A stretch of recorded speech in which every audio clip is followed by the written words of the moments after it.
when Miramax brought this movie to the States, they took some liberties. They No, you don't say. Shocking. Welcome to Recotopia, a happy home for recommended movies, TV shows, music, video games, foodstuffs, and more from three people you can definitely trust. Trustability varies by region, no guarantees implied.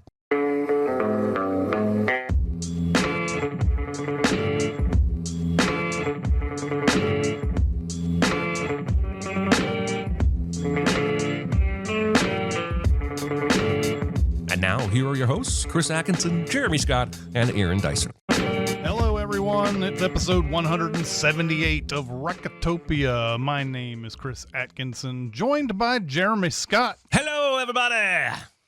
And joined by Aaron Dicer. Hidely-ho, Yenarinos. That's right. That's right. Today's big recommend is Iron Monkey from 1993. We'd also like to welcome chat who've come out here to watch us talk about movies on a Tuesday. We appreciate you very much. Let's get on to our small recommends. It's no big deal. Itty bitty living space. It's so small and light. It's small, it's tiny, it's petite, it's wee. Jeremy, what do you got? Somewhere in the late aughts, late 2000s, I gave up on network television, which is not to say I thought it was all trash.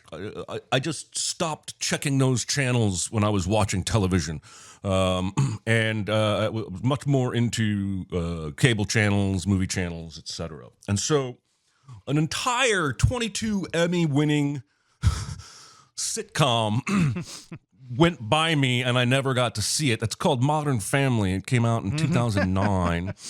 And Christopher Lloyd, not Doc Brown Christopher Lloyd, but the Frasier producing Christopher Lloyd is behind this show. And it is delightful. It's using the same kind of conceit, if you will, that The Office does, in that they're filming some sort of documentary.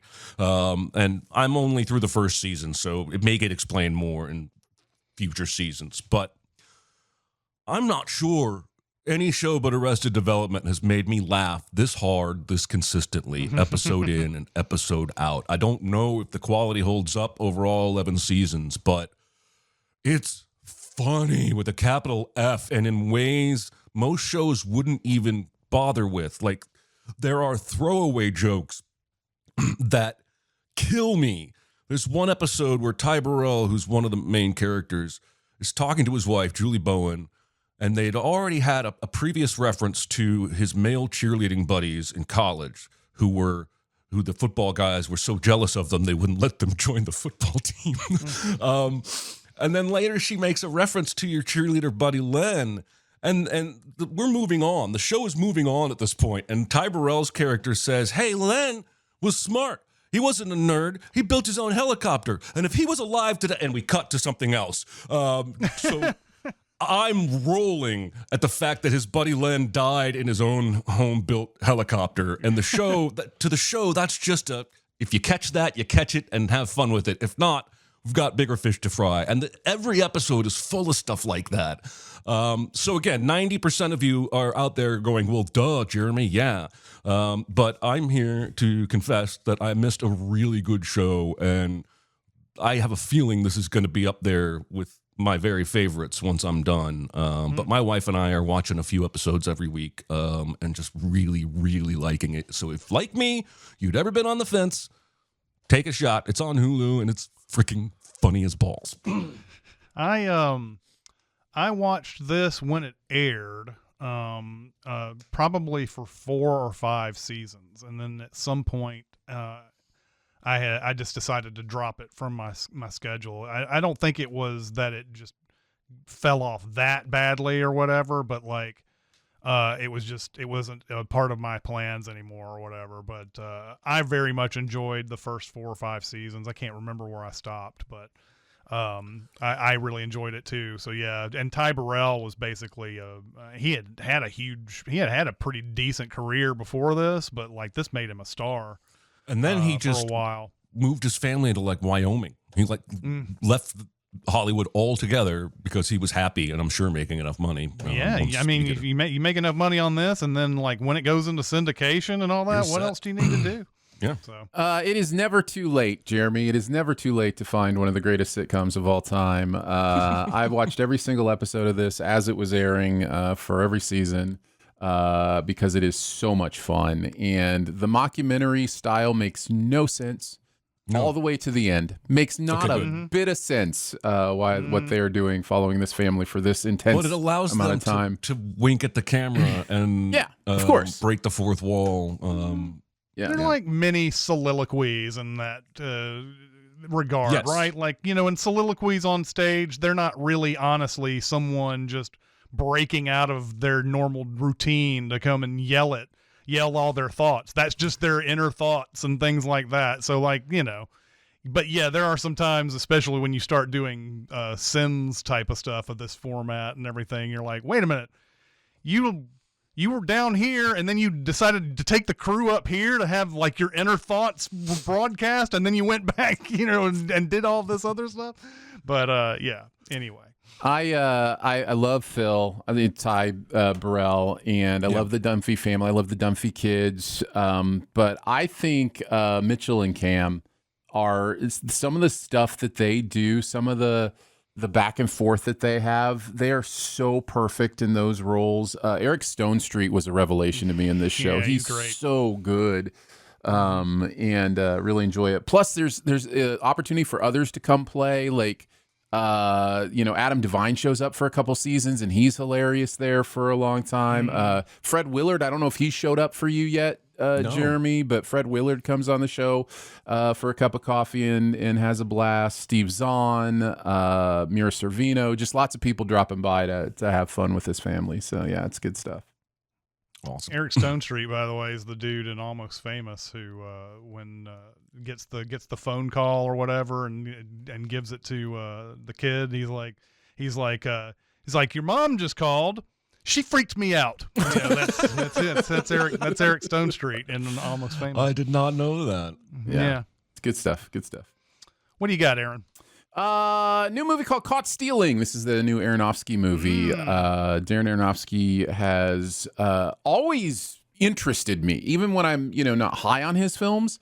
I find them interesting, and sometimes I love them. And we recently did an Aronofsky film on this very podcast. But this is different in my mind than any movie he's ever done. It feels more like a not straight-laced, but a straightforward, accessible crime action drama. Austin Butler plays the lead, somebody who is really in that archetype of like the Hitchcock man who gets caught up in things, the innocent man that gets caught up in things beyond their ability.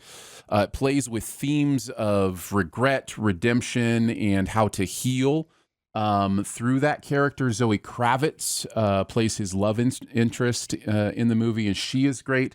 Matt Smith plays a neighbor across the street who kind of is a part of what gets them into this mess. And man, is Matt Smith taking interesting roles and doing interesting things with him. I am really digging the choices he's making in his career. Bad Bunny is great in this, and I've seen him be funny and great on SNL, so that doesn't necessarily surprise me too much. But then you've got Vincent D'Onofrio and Liev Schreiber together as a 1-2 team of, and I'm going to get this wrong, but it's like a Hasidic Jew, or there's like a real religious bent to them, but they're also like hardened killer criminals, like slit your throat kind of guys, and they are so good in this.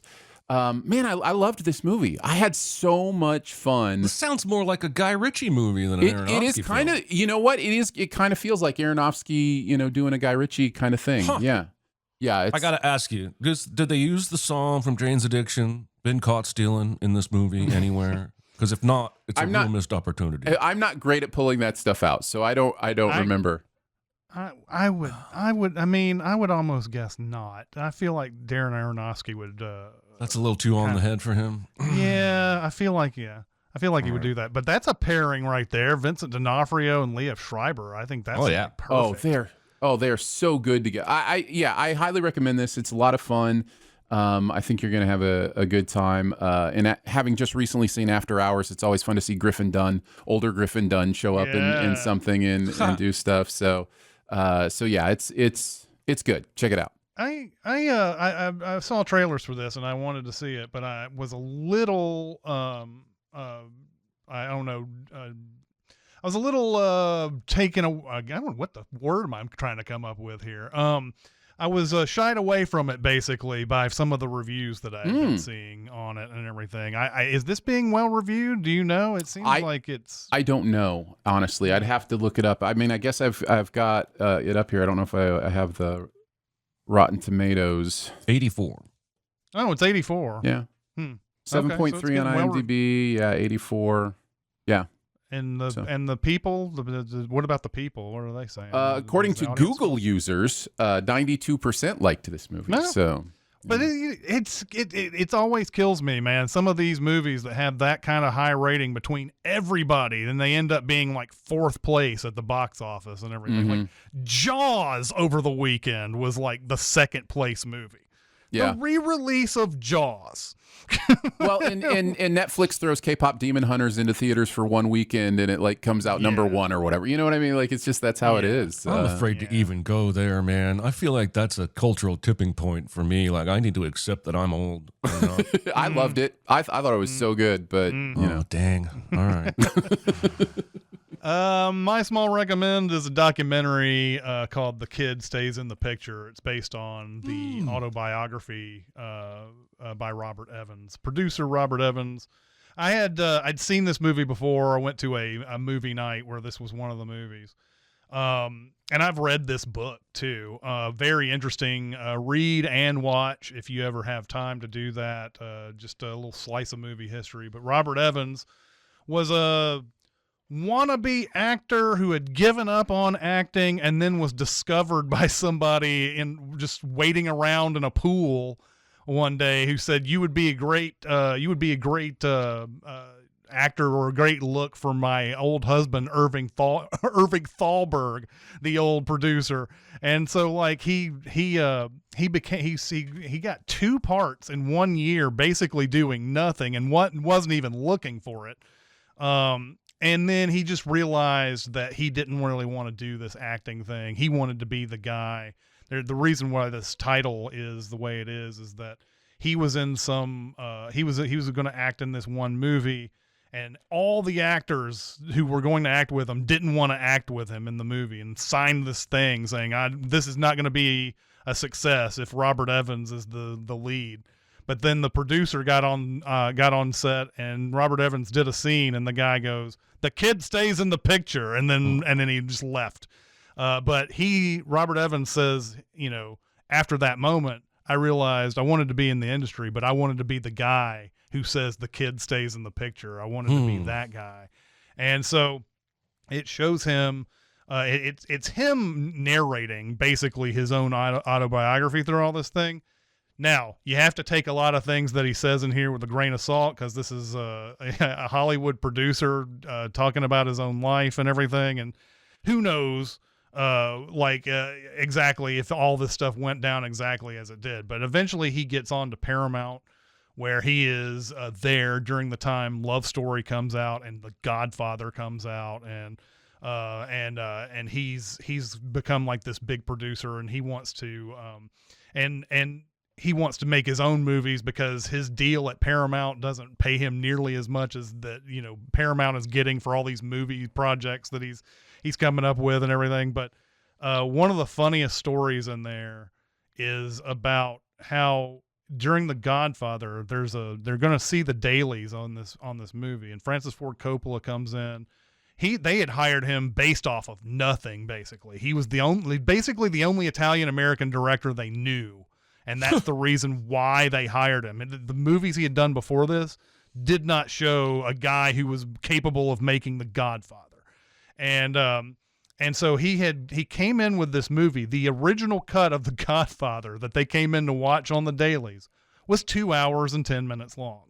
And that sounds super short, doesn't it? Because yes, it is. And there's a point where they watch the movie and Robert Evans is like, He's like, Francis, I need to come see. You need you to come to my office and talk to me. And he's like, the guy waited 30 minutes to come to my office. And the guy, we pulled him off the street, and he's given me 30 minutes before he gets into. And he's like, where the hell's the rest of the picture? You filmed a saga and you gave me a trailer. And wow. and he's like it's rare for a producer to actually go to his director and say, hey, could you make this longer? Yeah. And that's apparently one of his contributions to The Godfather. And it also talks a lot about him dating and then marrying Ally McGraw at the time, which was ill-fated.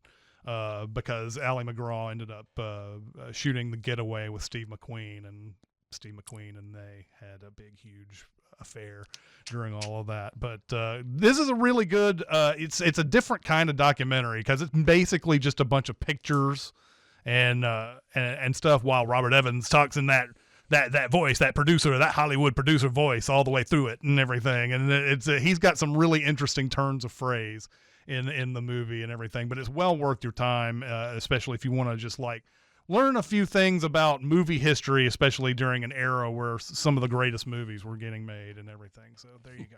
All right, let's get on to our big recommend, and that is Iron Monkey, and it is Jeremy's turn. So Jeremy, take it away.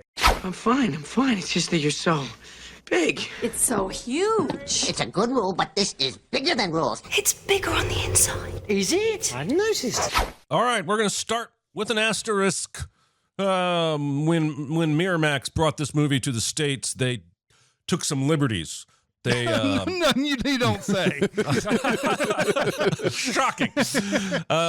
So they cut some stuff because they thought it was too violent in some places, and they thought it was too humorous in other places.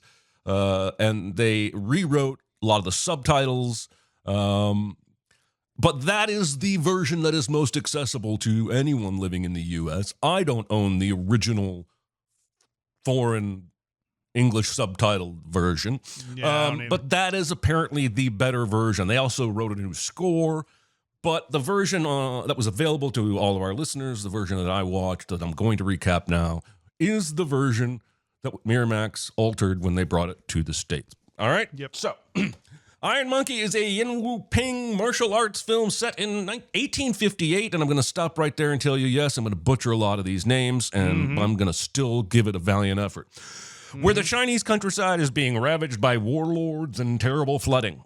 The text tells us the cities therefore became crowded with peasants who had fled the countryside, and they came to the cities looking for food and the protection provided by the Shaolin monks, martial arts masters. But instead, they found corrupt leaders and danger around every corner. But in the town of Chekiang, a hero rose to defend the people, the Iron Monkey. We next see the Iron Monkey himself, dressed and masked in all black, hopping across rooftops. Then at the governor's palace, we see 4 Shaolin monks being brought food by Chief Fox and his men. But they scold him for caring more about food than security. And those are some dedicated monks to turn down free dim sum. And I will pause here to mention that one of my favorite things about this movie is how focused on food it is, and not just for food's sake, but it is part of the themes and the plot in many ways. Chief Fox gives the food to the rest of his men. Next, he takes the shark fin soup to the governor's chambers, where the governor is playing, I think, hide and seek, it might be tag, under the covers with some female companions. But he sends the soup away, and that is a dedicated pajama party haver to be turning down free shark fin soup. Suddenly, someone shouts, "There!" And all the men come running and shoot arrows and down a bird, which makes Chief Fox very happy because foxes like to eat birds, but also because it means his new trap to catch the Iron Monkey is working. If not even a yummy bird can escape it. But just then the Iron Monkey appears and picks apart the soldiers until the 4 Shaolin monks show up, at which point the monkey runs inside the building. The monks follow, but Chief Fox thinks it's a trick and tells his men to hold their ground, but also he doesn't want to go in there because someone will steal his dead bird. I don't know why I kept going with that for so long. The monkey is too much for the monks, and as he flits and floats above them, ridiculing them for believing themselves to be righteous, while multi-kicking them in the head. The soldiers finally bust in once the governor gets alarmed about the monkey being in his house, and in one of my favorite moves in the movie, the Iron Monkey spins on his side on a table to clear a dozen men around it. When the Iron Monkey is then in the middle of the chamber, Chief Fox brings another trap because foxes also like to eat monkeys, as rope walls create a makeshift cage, momentarily trapping our hero. But ultimately, he just uses a knife to cut it, and then he Jedi jumps through the goddamn ceiling onto the roof and escapes, not through a pre-existing hole in the ceiling, mind you. He creates the hole with the power of his jump.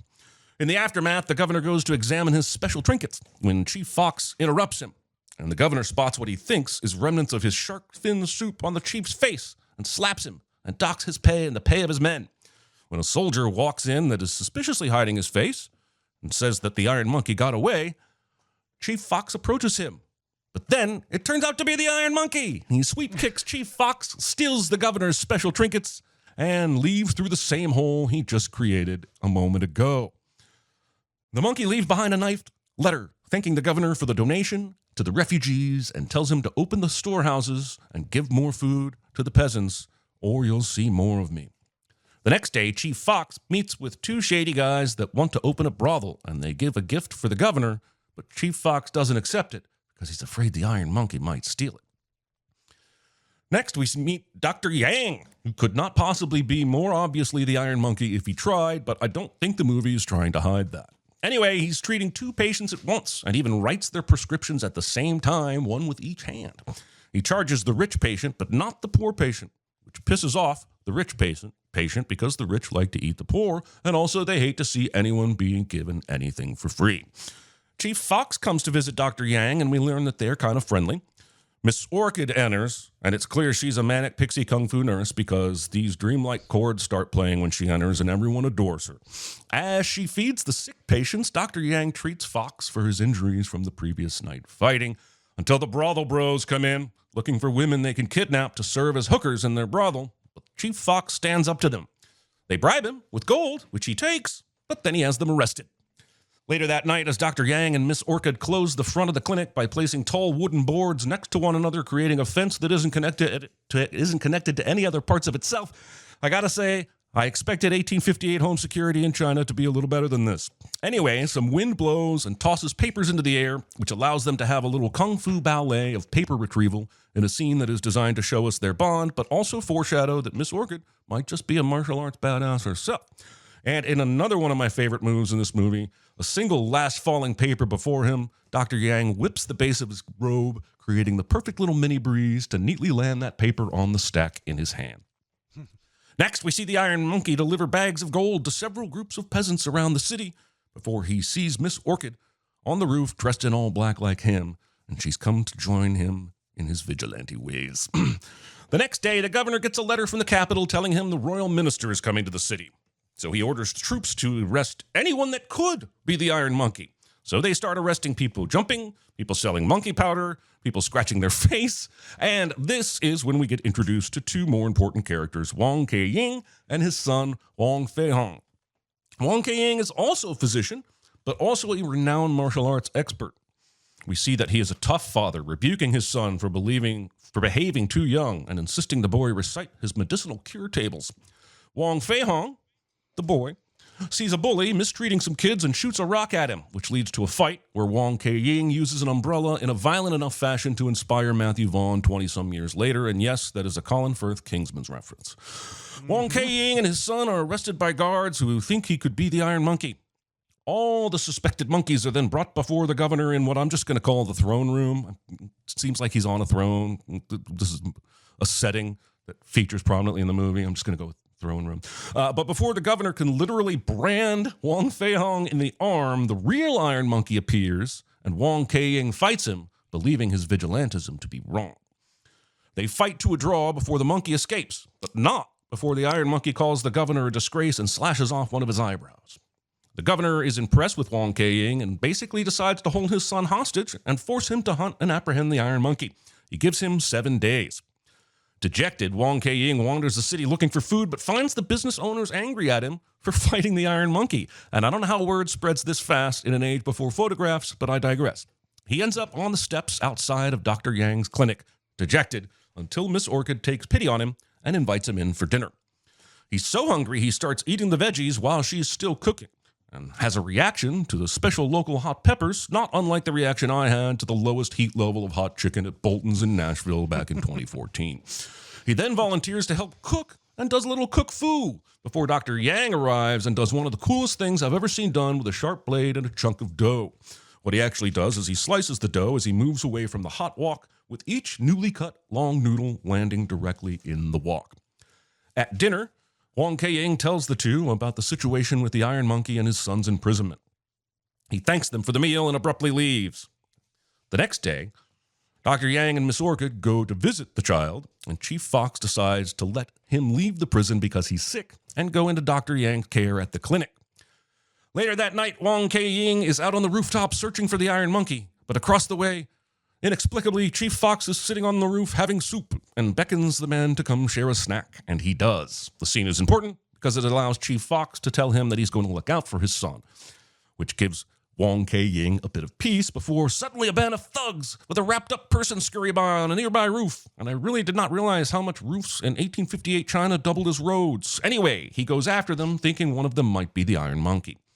As Wong Kei-ying fights the four thugs, Chief Fox unfolds the blanket to reveal that the men had kidnapped a woman before one of the thugs attacks him and knocks Chief Fox out.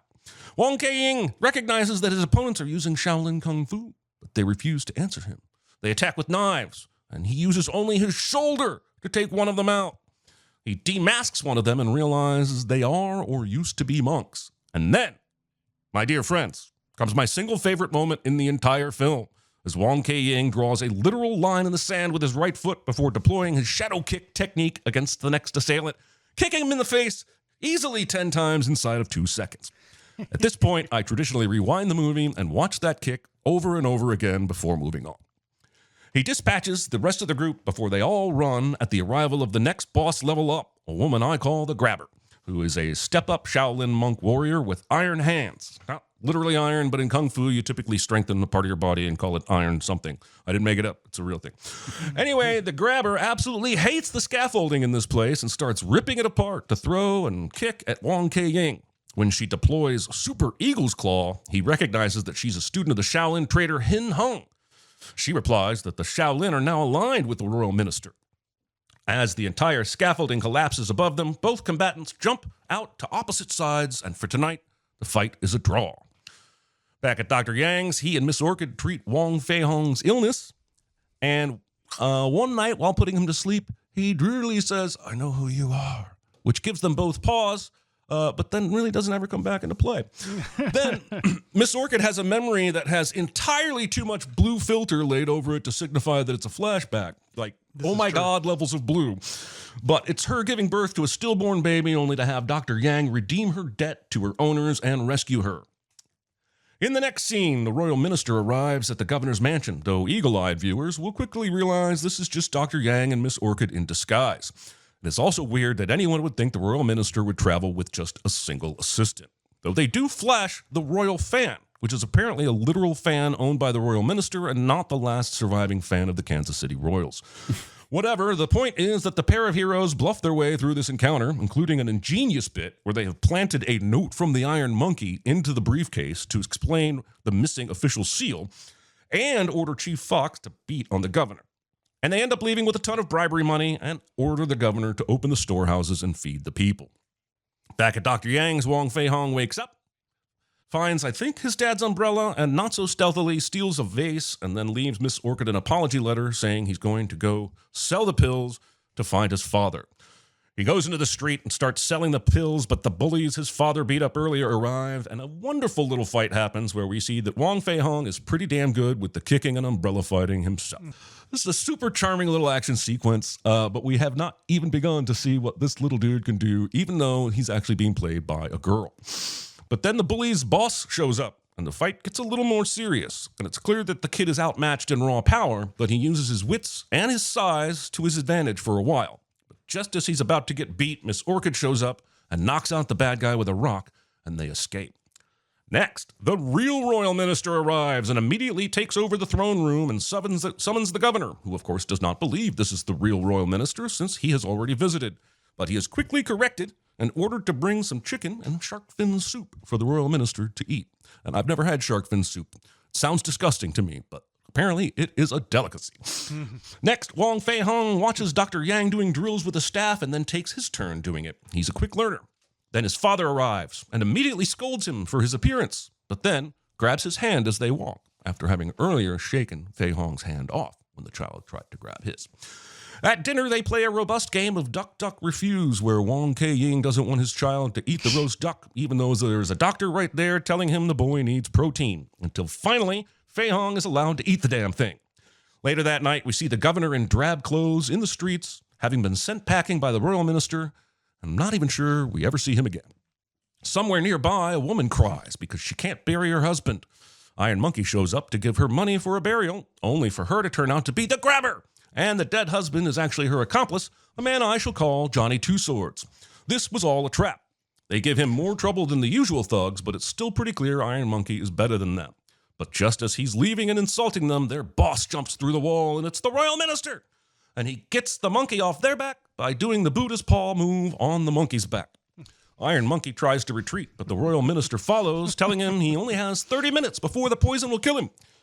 Some bells are tripped, alerting Wong Kei-ying to activity nearby, and he goes and intercepts and fights the royal minister, who reveals himself to be the disgraced Shaolin monk Hin Hung, who betrayed the order to become the emperor's henchman.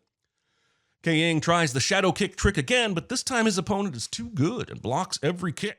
The royal minister tries the Buddha's palm again, but this time Kei-ying blocks it before eventually escaping. Luckily for Iron Monkey, he himself is a doctor, and he knows how to treat the Buddha's palm poison, instructing Miss Orchid on what to do, spelling out the literal recipe for the antidote. When Wong Kei-ying arrives, he soon discovers that Dr. Yang is the Iron Monkey, and after first appearing angry, he softens when Miss Orchid and Fei Hong plead with him, and he remembers how good Yang and Orchid have been to him and his son. While he and his son write down some medical meditation type recipe thing, we also learn that one of the royal minister's talents is painting people's faces super accurately after fighting with them for 2 minutes in the street at night when it's dark, as he draws a poster with Dr. Yang's face on it. But it's not to mass-produce posters so that person can be found. It's just so the royal minister can throw sharp things at it in anger, and that is very weird. Hin Hung then orders his men to check all the clinics because clearly the men he fought last night are both injured. And that's pretty smart. Honestly, should have done that immediately. Cut to Yang's clinic, where he and Kei-ying are super healed already, as Yang tells the story of why the city needed Iron Monkey in the first place. And it's a lot like Batman, honestly, because Iron Monkey's dad was killed by corrupt criminals, and he speaks wistfully about hoping one day to have honest officials so the Iron Monkey can retire. Suddenly, there's a knock at the door, and Miss Orchid goes to check, but it's Chief Fox, because foxes like to eat orchids. I didn't realize I kept that joke going. But also, he's there to tell her the royal minister wants Dr. Yang and Wong Kei-ying arrested. And when she plays innocent, he indicates he already knew Dr. Yang was the Iron Monkey. And oh my God, there's only 20 minutes left. I do want to give a moment to the hilarious river of tears that come out of the young actor's eyes during the crying because I'm saying goodbye to my dad moment. It's an astonishing amount of liquid. Kei-ying scolds his son for crying, only to turn around and shed a tear himself. And I love this movie, but this is a pretty toxic father thing happening here. I know the movie's trying for the stern father tough love thing, but a strong man sheds blood before he sheds tears is some grade A toxic masculinity. Just as soon as the two men leave, the original 4 Shaolin monks from the first scene in the governor's mansion knock on the door before knocking the door down entirely. It happens so quickly after the men leave, it's hard for me to believe they didn't hear it, but I am definitely down with the scene that lets Miss Orchid kick some ass. And it's a great fight scene, and I love her style of fighting, which I have termed, I am completely unbothered by all of this, tiger stance. She's so nonchalant with her poses and facial expressions and even her movements, a contrast to almost every other fighter in this film.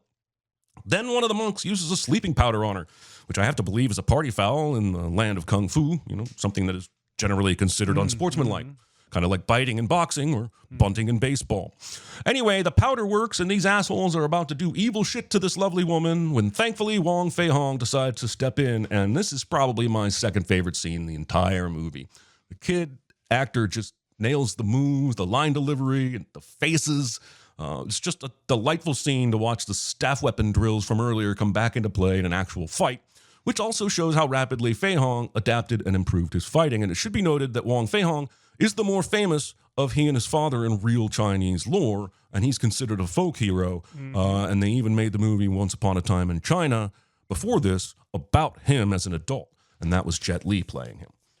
Anyway, I especially like the sequence where he makes the guy dance by tapping the rod at his feet left and right, and then smacks him on the chin. But then the grabber shows up, and she is clearly too much for Fei Hong, though he does try his best. She eventually knocks him out instead of killing him. Miss Orchid then goes to where Yang and Kei Ying are and tells them about all these events. We then see that the royal minister Hin Hung is having the boy hung and tortured in the throne room. Not hung like killed hung, but dangled. As Chief Fox shakes his head and tries to appeal for the boy's life. But Johnny Two Swords attacks Chief Fox, and eventually Chief Fox is about to be killed when the Iron Monkey appears. And it's clear to us viewers that this Iron Monkey is actually Wong Kei-ying. Everyone starts fighting, and at one point, the royal minister spits a cherry at Wong Kei-ying that embeds in the body of a henchman Kei-ying was fighting. Then the real Iron Monkey shows up, and now it's go time, as there are two of them to contend with, and it's kind of hilarious that they both had to run back to the clinic to change clothes before this rescue could take place. The original monkey severs the chain holding Fei Hong up, but before Kei-ying can grab him, Hin Hung uses his Doctor Strange cloak to retrieve the boy. With the kid lying on the table in front of the throne, Grabber and Johnny Two Swords attack the two Iron Monkeys. And that's just silly, because the real Iron Monkey already defeated those two just by himself before he got cheap shot Buddha palm. Wait, was that last night that happened? Shit, it might even be the same night. Has the sun even come up since that fight? I don't think it has. Anyway, just as Hin Hung was about to Buddha palm the kid, Lady Monkey, a.k.a. Miss Orchid, who is dressed in all black and somehow completely cured of all that sleeping powder from a half hour ago, appears and throws knives at the Hin Hung. I said the Hin Hung like he's an article. Who uses one of his concubines as a human shield, allowing time for Chief Fox to pull the boy off the table. There's another amazing sequence I want to point out in the side fight between Yang and Grabber, where he stops her sword with a flat palm, slaps the other palm on the other side of the sword, runs them both down the length of the sword to her face, and then side punches her in her face like 6 times really fast. And I love that. Yang tells Orchid and Kei-ying to get the boy out of there, and actually says about the royal minister, I can handle him, which is a weird thing to say about a man who nearly killed you. Wait, was that last night that happened? Shit, this might even be the same night. Has the sun even come up since that fight? I don't think it has. Anyway, outside, Orchid and Kei-ying take out the Grabber using the very common metal ball to the eye, followed by being kicked through a wall technique. I'm surprised we don't see that combo more often in movies, since it's so storied and obviously super effective. As everyone escapes and runs away, the royal minister crashes through a wall and confronts them all in the street. As Chief Fox and Orchid take Fei Hong to hide, Yang and Kei-ying attack. But Hin Hung throws Dr. Yang through a whole-ass wall into a field of clotheslines.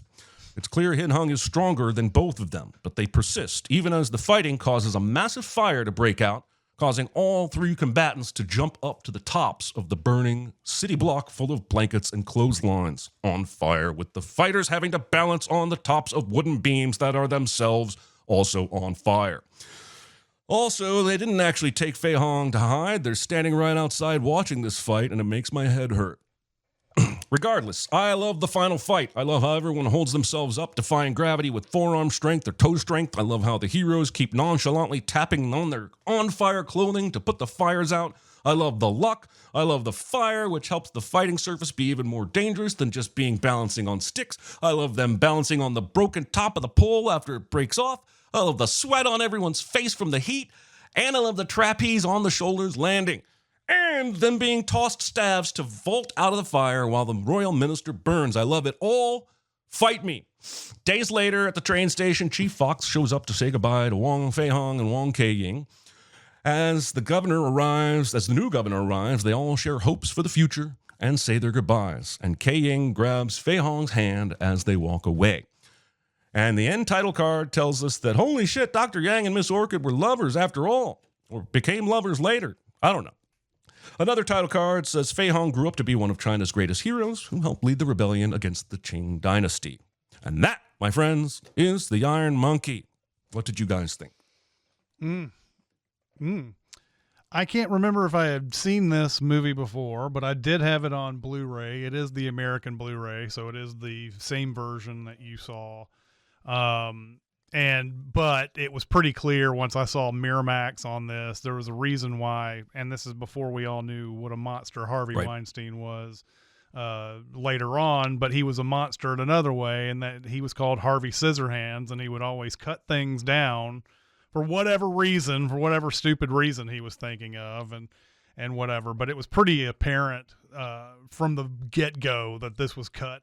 I haven't seen the original, but I was just like, oh my gosh, this feels it's fast-paced, but it's faster paced than I think the original filmmakers and the filmmakers intended. So that I'm not shocked to hear that they had cut some stuff out. And it's such a hypocritical thing too, considering what Miramax was coming out with in this era and everything like that. If it was a matter of length, well, they came out with Pulp Fiction the following year. If it was if it was violence, they had Reservoir Dogs the previous year. I mean, it's just like, it's whatever reason they came up with for cutting it is. I'm almost certain they let go in other movies and everything. If your name wasn't Quentin Tarantino, who was the guy who presented this in the United States, if you weren't Quentin Tarantino, you weren't going to get that your own self. Which is weird though. You would think Quentin Tarantino would be like, yeah, let's keep it the way it is, and I don't know why. He must not have had any power in the situation at the time. So. Very weird. So yes, I enjoyed this movie quite a bit. I really love the action in this. I like, and it's nothing new. We've seen it in Robin Hood and Zorro and things like that, but I like setting up criminals as the people who are actually good.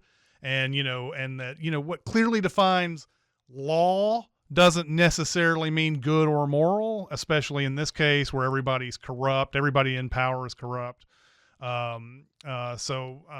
It just kind of shows like, yeah, this is a lawbreaker, but that doesn't always mean a bad thing in certain circumstances. So, I thought that was illustrated pretty brilliantly later when Donnie Yen is trying to buy stuff after fighting with the Iron Monkey and the vendors won't sell him anything. They're just like, no, I mean, the Iron Monkey, he's a lawbreaker, but he's our lawbreaker, basically. You mentioned a lot of this in the synopsis, but I like how Dr. Yang gives medicine to the poor guy and makes the rich guy buy his, even appealing to his ego by saying, I can give you a cheaper drug if you like. And the guy's like, no, I can afford it. And, and I know for some people that's just pure communism. I kind of agree with this communism, by the way. I like how the security guy takes the bribe and sends the guy who bribed him to jail. That's really funny to me. You mentioned the sequence where they're grabbing all the floating flyers. I think that's just a great cinematic piece. That's really, really fun and beautiful. Donnie Yen and the umbrella. Again, just in general, just watching Donnie Yen, I love doing that. I love watching Donnie Yen. I love that he kicks that dude like 20 times in just a few seconds. I think that you brought that up. It's obviously sped up, but whatever. Just love it. I love the part in the flashback where the dude is about to kill Miss Orchid and she just closes her eyes and just ready to accept it. And she's a badass. Her signature fight in this might be my favorite part in this. It ends a little bit too soon with the sleeping powder. I kind of wish they didn't do it, especially considering, like you said, she recovers from that sleeping powder pretty quickly. She's taken out of the action and then she's able to walk wherever to where they are and tell them, hey, monks came and took your kid and all that. But she, in that fight, she has that kick where she does the somersault and kicks the other guy behind her. And then there's that part with a spinning table that's like sitting there just, hitting people and just kind of going, has a mind of its own or whatever. One thing, and I don't know if this is a cultural thing or what, but, and it could be just that they cut stuff like this out of the movie. I mean, who knows? But I don't think Iron Monkey ever struggles with the idea that his actions are also hurting others. I'm not saying he's wrong, but it feels like it would weigh heavily on you that other people are going to jail because the corrupt government thinks that they are you or whatever. And I guess you could kind of get over that by saying, well, that's just them, that's what else is new? The people's lives are already horrible anyway. So whatever, but we don't ever really see him feel any guilt or anything about that. And I also think that his actions are leading to people around the town thinking that stealing is okay under any context, because Donnie Yen comes in and they try to steal from him, and he's like, and you know, they're like, what's wrong with stealing, basically. And it doesn't seem like that ever comes up either, that he doesn't think to himself, you know, I'm stealing for a good reason, but it seems like it's filtered down. Well, you to see, other in the people. sequel, when the Joker shows up, Alfred's going to teach him the lesson about how he caused the Joker by being Iron Monkey. yes. I damn it, I need to see that sequel. Wong Fei-hung, you mentioned this. He's played as a kid in this movie. Huge folk hero in China. Has been portrayed in a ton of movies. Very much enjoy his big fight scene in the middle of the movie. Also using an umbrella. Love when he says, "My kung fu is pretty good." After that first fight. The fight after Miss Orchid, you brought this up too, gets taken out of it with the sleeping powder. He's using that bow stick in a lot of creative ways. I like using it. I like when he uses it to break the tube with the powder in it, and he's saying all these things like the snake goes into the hole and all that other type of stuff. And the final fight is great. I love the staging on the poles at the end with the fire all around. I wouldn't change a thing about it. It is a little hard to take seriously, though, when all these fighters have shown that they defy physics regularly. So, like, when they're sitting there like, I'm hanging up on these poles, I better not fall. I'm like, we've just seen a bunch of you motherfuckers jump from the floor through the roof in some scenes. And so like you could have easily navigated that and just gotten onto the roofs or something like that and not worried about it. But anyway, I did really like this movie. I would love to see the uncut version of it someday. Yeah.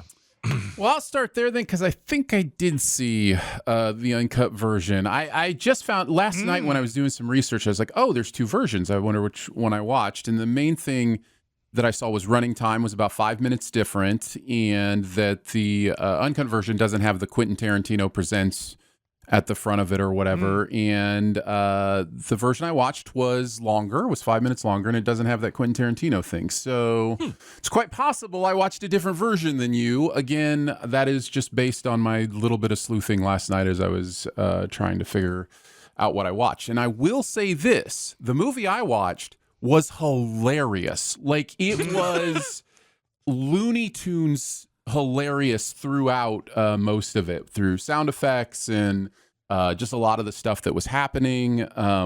There's a moment you mentioned, and I'll bring it up as an example of just what is throughout this movie. And again, I don't think so much has been changed that this tone still isn't there. And in fact, both of you guys talk about how funny this movie is at points. But Jeremy, in your description, you mentioned the concubine being used as a human shield.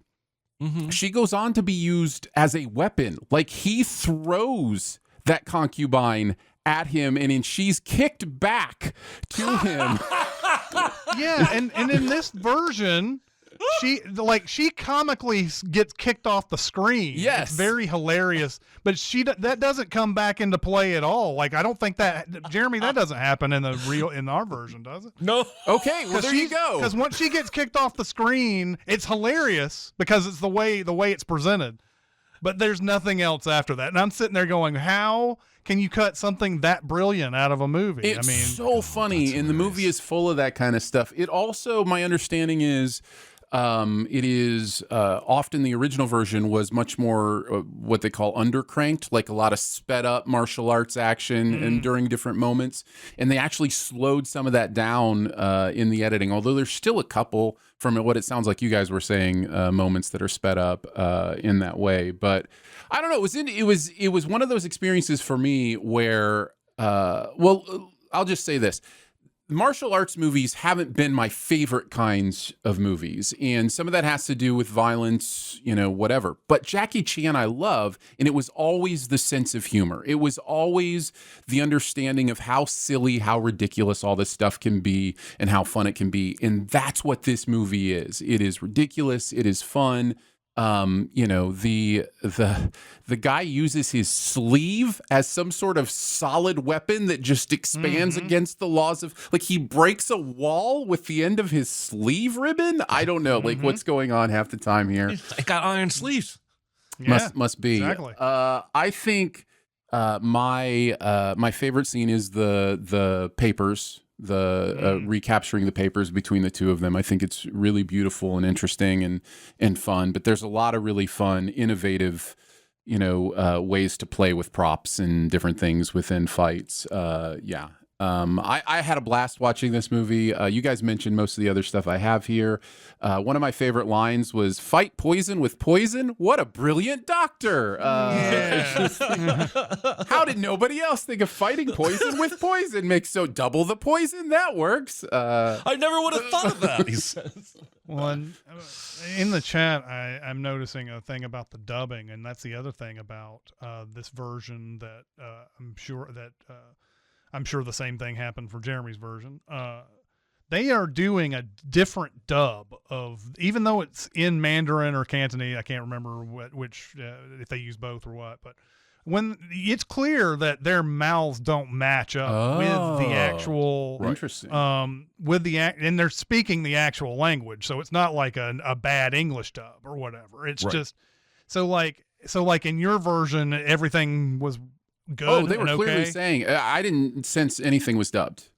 That's pretty much all I had down. I thought the pole dancing at the end was great. Hottest pole dancing I've seen since J-Lo was in Hustlers. Nice. So yeah, there you go. Iron Monkey, good stuff. Let's go on to our super secret double feature. Be very, very quiet. Secret? What secret? Our dirty little secret. I tell you something I've never told anyone. And I'm going to go ahead and say mine. It has been said. It was said in the synopsis. I just saw this movie, Once Upon a Time in China. It's kind of like when you watch Iron Monkey. It's interesting. It's kind of like the prequel for Wong Fei-hung, and everything. I think it was actually intended to be that, yeah. Yeah, complete with umbrella fight, which is something that Jet Li does in Once Upon a Time in China. I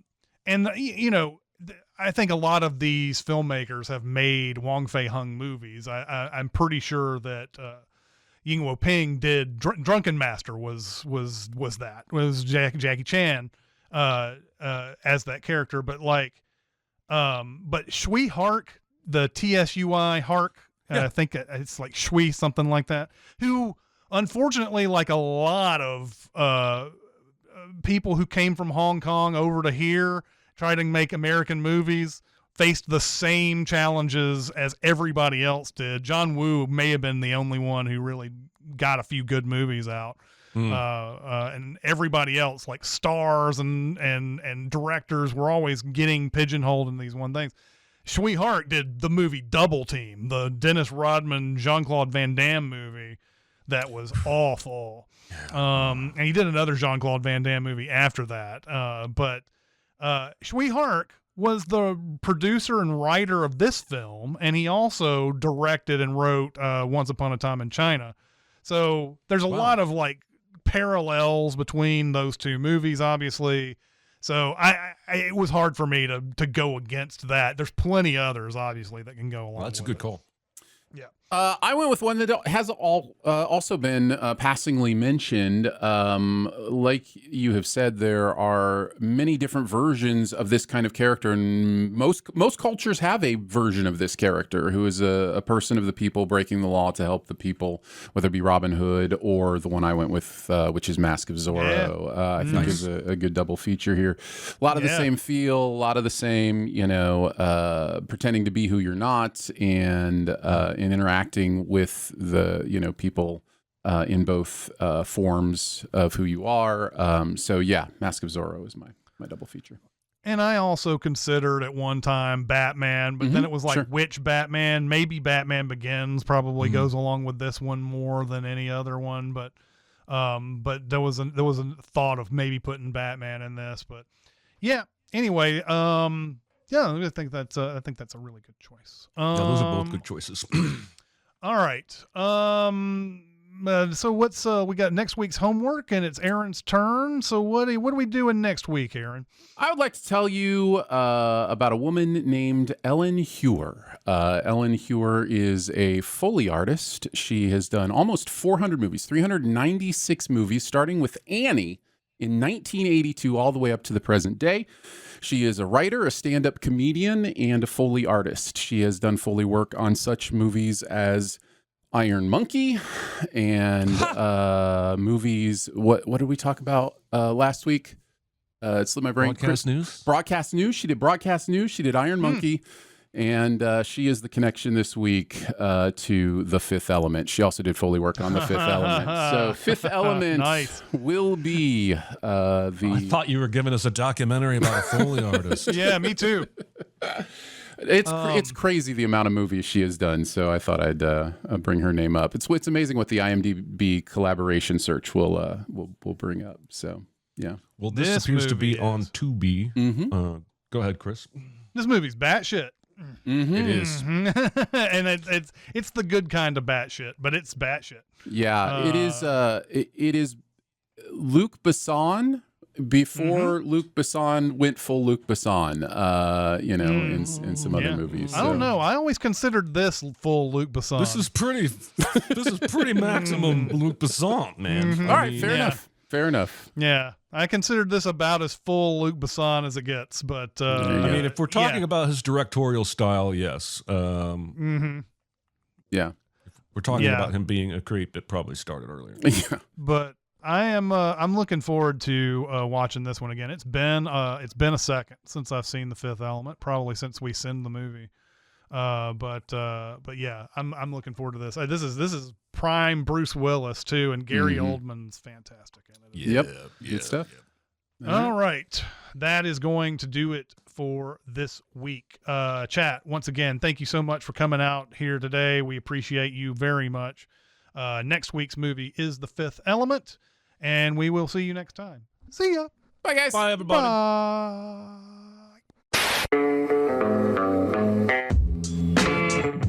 Be a part of the live show by being a member of the Sin Club at Patreon at patreon.com/cinemasins. Chat with us on the Cinemasins Discord at discord.gg/cinemasins or Cinemasins Twitter at Cinemasins, and email any comments or questions to Recotopia at cinemasins.com. That's RECOTOPIA at cinemasins.com.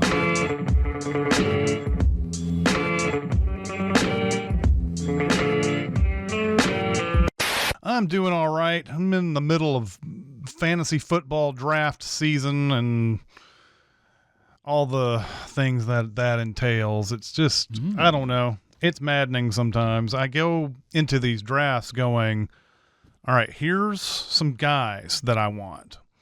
And it just, people reach so hard for players, and it's so hard to get to the person that you want. Like, it's hard to realize sometimes that there's actually very good players or great players that are sitting there that aren't as attractive as that new rookie or something like that. But Right. in one of the fantasy drafts that I was in over the weekend, I have the 5th pick, and I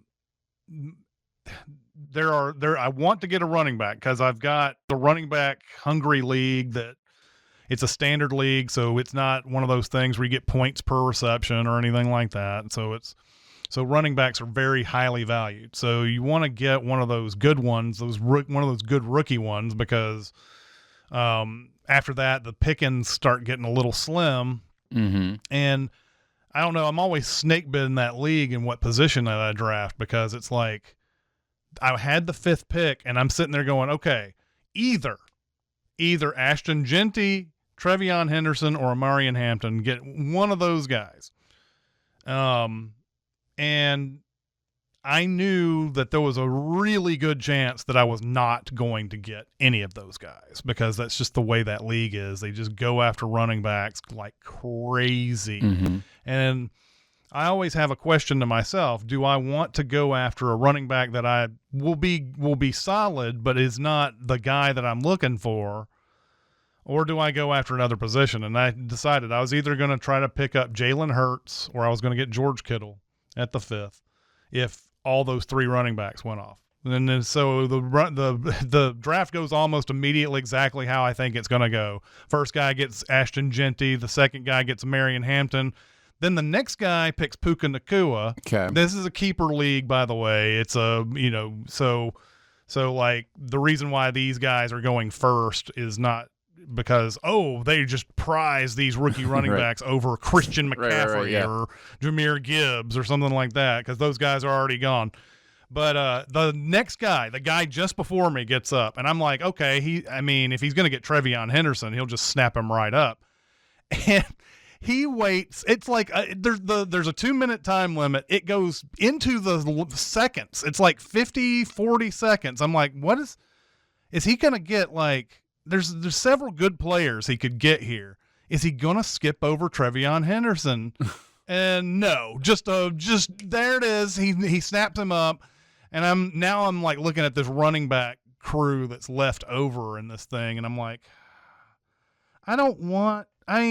these guys are good. I just don't want James Conner. I don't want Chuba Hubbard. I don't want these players. And so there's Jalen Hurts sitting there, and there's George Kittle. I went ahead and got Jalen Hurts so I could have a really good quarterback, a top tier quarterback in my fantasy lineup.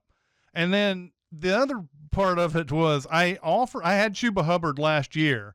I offered a third round pick, Chuba Hubbard. I figured people would snap that up. There's people who that have no good keepers whatsoever, and nobody took me up on it. And he gets picked in the first 7 picks, Chuba Hubbard. I'm sitting there going, I offered this guy for a 3rd round pick. You guys are like snapping him up in the 1st round. What's going on? Like, and yes, if that person had traded with me, he would have had to keep Hubbard and then drop somebody else on his line. The guy who got Hubbard, not a big deal. But there were 2 or 3 teams that could have used a Chuba Hubbard, and they just said no. And they were like, and this one guy's keeping Jared Goff. I'm like, Jared Goff's perfectly fine, but in a league where passing touchdowns are 4 points and not 6, he's worthless almost. You don't keep Jared Goff. And so, like, there were like 3 or 4 teams that could have used a Hubbard. And then some other guy in the league was able to trade Aaron Jones, who's not even near what Chuba Hubbard is right now, was able to trade Aaron Jones for a pick. I was like, you value Aaron Jones, who's going to split all of his backfield with Jordan Mason this year? Anyway, that's some just nerdy fantasy football shit. There's a lot of sharps in that league, and there's a lot of people who are kind of like, this is just fun or whatever. And the people who are like, this is just fun, get taken advantage of, and I can't ever seem to take advantage of them. I do love that Belichick got rocked on his first game out at North Carolina. I do love that. Yeah. It couldn't have happened to a nicer guy. I can understand that. To me, hiring Bill Belichick at this age, it's kind of like, again, going back to fantasy football, it's like picking up Frank Gore or somebody. Like, Frank Gore's not in the league anymore. His son is, but like Frank Gore, when he was in his 30s or whatever, people were like, "Ooh, Frank Gore, I know that name," and they'd pick him up and they put him in their lineup, and it's like, well, Frank Gore is not what he was when he was in his 20s, guys. And Bill Belichick. What do you expect? What are you expecting at North Carolina with Bill Belichick? Let's talk about Aaron when he's gone. Oh, he's still here. Yeah. I thought he was going to leave, but he's just resetting the. I'm so. I have an observation I'd like to make. Mm-hmm. We have entered an era where gimmicky internet interview shows are annoying me. All right. So I'm going to say we started with Hot Ones, right? Where the gimmick was a famous person eats increasingly hotter chicken wings while they're being interviewed by a guy whose reputation is to be a pretty good interviewer.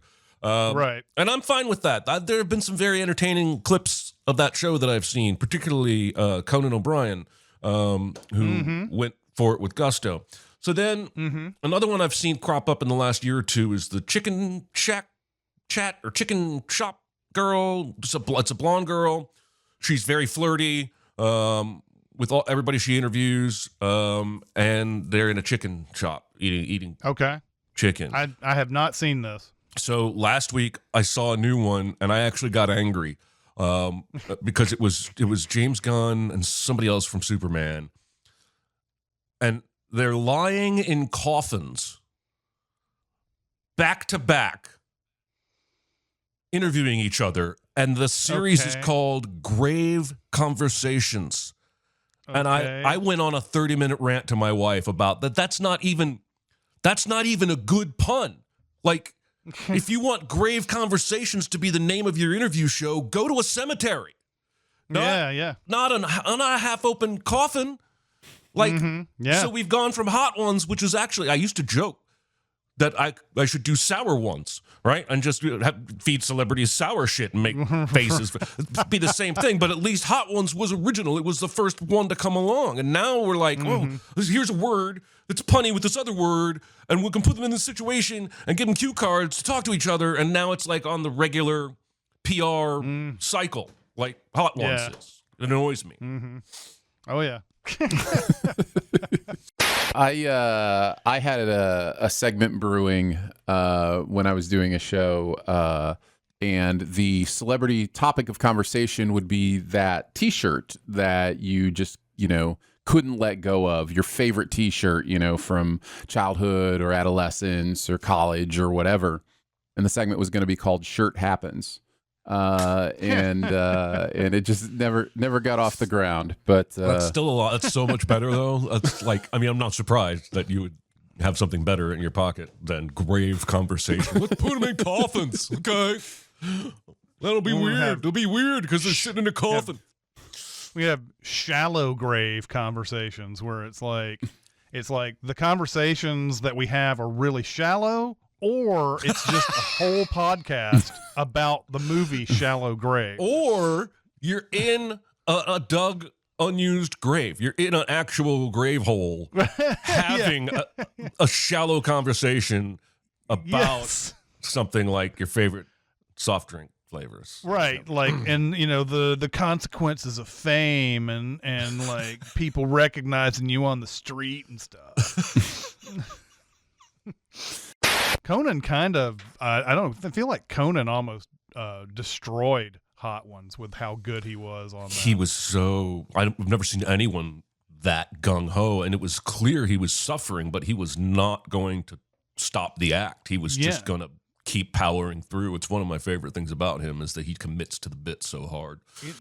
It's basically the end boss, because everybody after that is, we're back to the old, like, oh, this isn't all that bad. And then they eat something, and it's always the same reaction when people can't handle the hot food or whatever. It's always like, oh my God, just they're trying to keep it together and oh, well, please kill me right now, or some, just nonsense or whatever. And it's just not nearly as interesting because they just can't, you can't top the Conan one anymore. I have a hot chicken joke in my recap of Iron Monkey.